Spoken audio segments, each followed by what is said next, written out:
बच्चों आज हम the dust of snow poem से 8 अंक कैसे प्राप्त करेंगे ये सीखेंगे। बच्चों पोयम की 8 लाइन दी गई हैं, उसमें से आपको 8 की 8 लाइन याद करनी है। 8 लाइन में से अगर पेपर में 4 लाइन आ जाती है ऊपर वाली तो नीचे वाली लाइन लिखनी है, और नीचे वाली आ जाती है तो ऊपर वाली 4 लाइन लिखनी है। ये पोयम आपको 2 MCQs, 4 लाइन आप लिख लेंगे तो 3 नंबर मिल जाएंगे, और सेंटर आइडिया आ गया डस्ट ऑफ स्नो का तो आप 3 नंबर और प्राप्त कर सकते हैं। इस प्रकार टोटल 8 नंबर आप प्राप्त कर सकते हैं।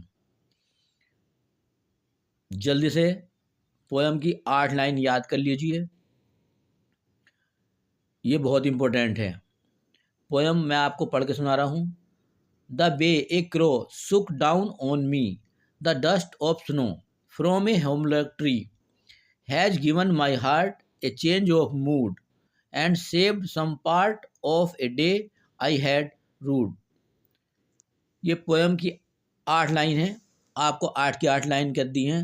दूसरी कविता आपको कोई याद नहीं करनी पड़ेगी, क्योंकि अगर ऊपर की 4 लाइन पेपर में आ जाती हैं तो आप नीचे की 4 लाइन लिख सकते हैं। नीचे की 4 लाइन आ गई हैं तो ऊपर की 4 लाइन लिख सकते हैं, इसलिए आपका एक ही कविता से पूरा काम चल जाएगा। अब हम आपको सेंटर आइडिया लिखना सिखाएंगे। सेंटर आइडिया लिखने के लिए आपको 4 लाइन याद करनी है। ये सेंट्रल आइडिया 3 नंबर का आएगा, और 3 नंबर याद अगर सेंटर आइडिया याद नहीं होता तो उसको आप पॉइंट वाइज याद कीजिए, बाद में पॉइंट हटाकर लिख सकते हैं। ये सामने आपके 4 पॉइंट हैं, इन 4 पॉइंट को अच्छी तरह से याद कर लीजिए। बाद में इन 4 पॉइंट को हटा देना है, और जहाँ से फुल स्टॉप समाप्त हो रहा है वहाँ से अगला पॉइंट लिखना है बिना पॉइंट के नंबर डाले हुए। जैसे ये ऊपर 4 लाइन दी गई हैं, याद तो 4 लाइन पॉइंट वाइज करनी है। जब लिखेंगे तो इनके पॉइंट हटा देंगे और जहाँ से फुल स्टॉप लग रहा है वहाँ से अगला शब्द स्टार्ट करेंगे। नीचे आप दे सकते हैं। The poem dust of snow is composed by Robert Frost.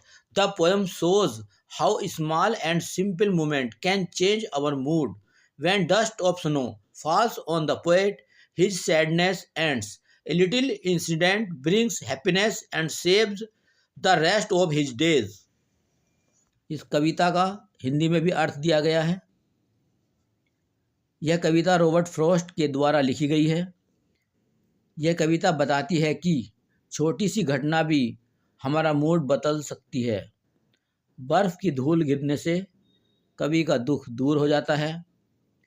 एक साधारण पल उसका दिन अच्छा बना देता है और उसे खुशी देता है।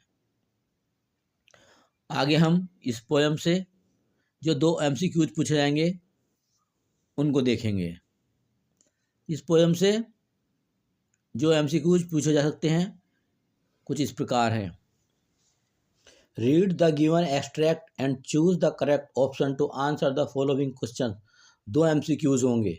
पहला MCQs है who shook down the hemlock tree. इसका आंसर है ए क्रो। पेड़ को एक क्रो यानी कि कौवे ने हिलाया था। अगला प्रश्न है in what mood was the poet. Poet किस मूड में था? इसका आंसर है सैड।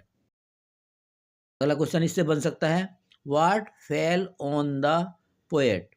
पोएट पर क्या गिरा? इसका आंसर है डस्ट ऑफ स्नो। अगला क्वेश्चन बन सकता है the crow and hemlock tree symbolized. ये किसके प्रतीक हैं? इसका आंसर है सोरो। ये दोनों ही दुख के प्रतीक हैं। अगला प्रश्न बन सकता है what was the effect of the fall of the dust of snow on the poet. इसका आंसर है चेंज हिज मूड। इससे उसका मूड चेंज हो गया। अब देखते हैं सबसे important question what saved for the poet, crow, tree, snow, some part of the day. इसका सही आंसर है some part of the day. एक और इम्पोर्टेंट क्वेश्चन देखते हैं। What was the rhyme scheme of the poem. इसके option है B A C D A B comma C D A B C D A B A C D. इसका option है A B comma C D.